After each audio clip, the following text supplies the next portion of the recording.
এখন আমরা দেখব 27A এই প্রবলেমটার সলিউশন। সো প্রবলেম স্টেটমেন্ট কি? Integration of x square cos x cube dx। এখন লক্ষ্য করি ভেতরে x কিউব আর বাইরে হচ্ছে x স্কয়ার, অর্থাৎ আমাদের কাকে z ধরতে হবে?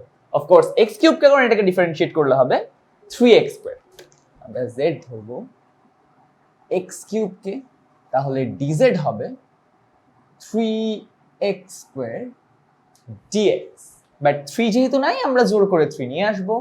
1/3 integration of 3x square cos x cube dx।